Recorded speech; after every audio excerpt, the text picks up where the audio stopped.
देखें, बुनियादी तौर पे अक्सर जब हम इमरान खान की जानिब से यहाँ पटिशन दायर करते थे तो सबसे पहला एतराज़ होता था बायोमेट्रिक का कि जब वज़ीराबाद पे हमला हुआ तो उसके बाद हमारा पहला जो मौक़िफ़ ये था कि हम यहाँ बेल दायर करना चाह रहे थे, हिफाजती ज़मानत।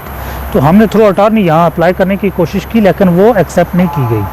और आज नवाज़ शरीफ की जो हिफाजती ज़मानत की दरख्वास्त थी वो थ्रू अटॉर्नी थी और वो एक्सेप्ट कर ली गई, एक चीज़।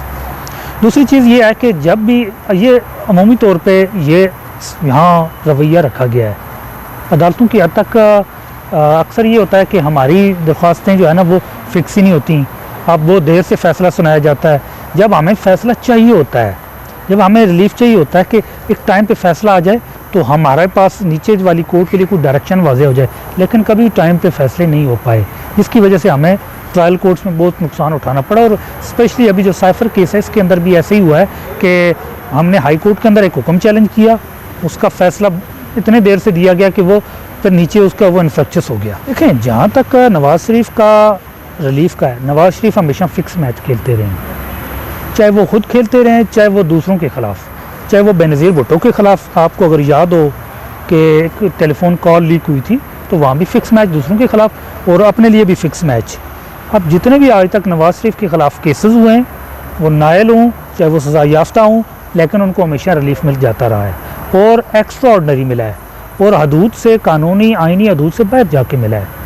तो ये नवाज़ शरीफ के साथ एक एक्स्ट्रा रवैया रखा गया, जबकि हमारे साथ इमरान खान के साथ अगर आप देखें तोशा खाना केस के अंदर हमें सुने बगैर, गवाहान पेश किए बगैर, हक़ के दफ़ा दिए बगैर फ़ैसला 30 मिनट के अंदर 30 सफ़ात का फ़ैसला कंपोज करके प्रूफ रीडिंग करके जारी कर दिया गया और उसके ऊपर अमल दरामद भी करवा लिया गया।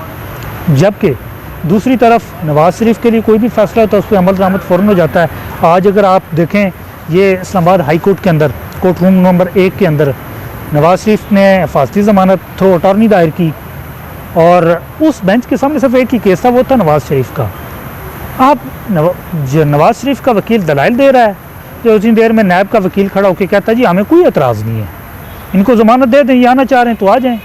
हमारे केसेस में कभी भी ऐसे नहीं हुआ। हमारे केसेस में नोटिस होता है, स्टे मांगते हैं, स्टे भी नहीं मिलता, और नोटिस होता है, फिर दूसरी साइड के वकला जो है वो हाज़िर होते हैं, फिर वो तारीख लेते हैं, फिर वो टाइम लेते हैं, फिर कभी कोई बीमार हो जाता है, फिर कोई दरख्वास्त डाल के पतली गली से ये निकल जाते हैं। तो उनका हमेशा से यही रवैया रहा है। जो अभी गुज़िश्ता 1.5 साल से हम देख रहे हैं और बहुत ज़्यादा लिटिगेशन हुई है इमरान खान के ख़िलाफ़, क्रिमिनल लिटिगेशन की गई है, उसके अंदर एक चीज़ है कि उनको झूठे बेबुनियाद मुकदमों के अंदर मुलव्वस किया गया। आला अदालतों को उसके ऊपर नोटिस लेना चाहिए था, लेकिन हमें कभी भी वो नोटिस, वो रिलीफ नहीं दिया गया। आप जो साइफर केस है इसकी जो क्वैशमेंट की प्रोसीडिंग हमने यहाँ दायर की, चैलेंज की, लेकिन उसके अभी तक उस पर फ़ैसला नहीं आया। जेल ट्रायल को हमने चैलेंज किया, उसके ऊपर कोई फ़ैसला उस दिन दिया गया, लेकिन अभी तक हमें कॉपी नहीं मिली है। तो ये बहुत, मैं एक ख़ास हद के अंदर ये बात कहना चाहूँगा कि नवाज़ शरीफ को अलग से ट्रीट किया जा रहा है, इमरान खान को अलग से।